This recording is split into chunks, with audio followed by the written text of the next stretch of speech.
శ్రావణ శుక్రవారం యొక్క ప్రత్యేకత ఏమిటి? మాసాలలోకెల్లా ఈ శ్రావణ మాసం యొక్క ప్రత్యేకత, దీనికి ఆ పేరు ఎలా వచ్చింది?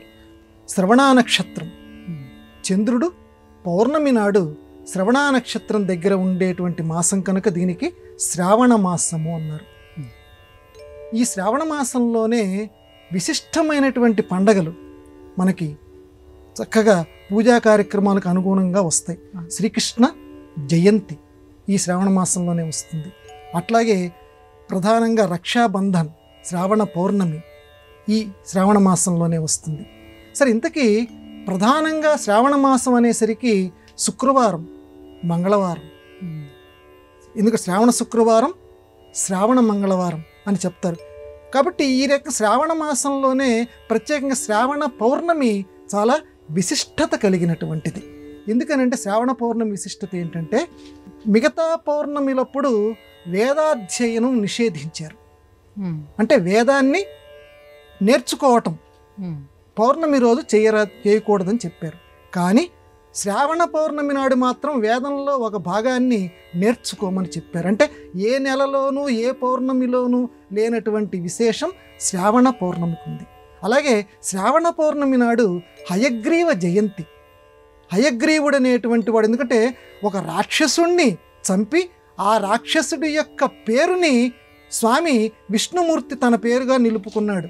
జ్ఞానానందమయం దేవం నిర్మల స్ఫటికాకృతిం ఆధారం సర్వ విద్యానాం హయగ్రీవ ముపాస్మహే. ఎందుకంటే మనం అమ్మవారిని సరస్వతీదేవిగా మనందరం ప్రార్థన చేస్తాం. అటువంటి అమ్మవారు పురుష రూపంలో హయగ్రీవుడు. అందువల్ల హయగ్రీవుడు కూడా చక్కటి విద్యని ప్రసాదించేటువంటి వాడు. అంటే గుర్రము యొక్క ముఖము కలిగినటువంటి వాడు హయగ్రీవుడు, సచ్చిదానంద స్వరూపుడు. ఆయన యొక్క జయంతి కూడా ఈ శ్రావణ పౌర్ణమి నాడు జరిగింది. అందున ఈ శ్రావణ పౌర్ణమి విశేషాలు ఒకటా రెండా?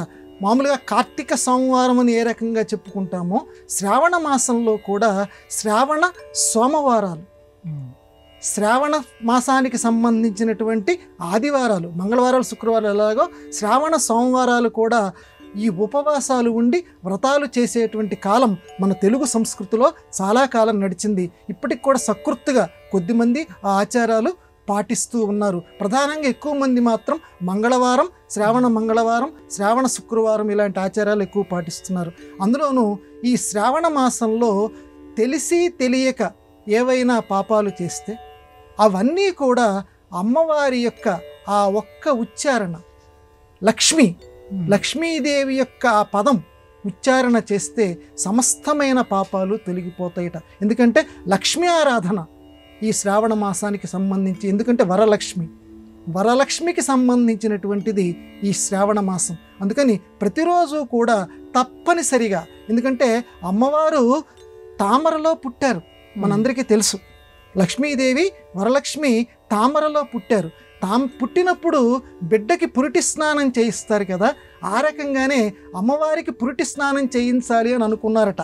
నువ్వు మామూలు చిన్నపిల్లగా కాదు, పెద్ద ఆవిడగానే ఆవిడ పుట్టారు. కానీ లోకానికి సంబంధించిన ఆచారాలు పాటించదలుచుకున్నారు. మరి పురిటి స్నానం చేయించాలంటే అప్పుడు ఆవిడ చెప్పింది, సరే మీ ముచ్చట నేను ఎందుకు కాదంటాను, మందాకిని తెప్పించండి అందట.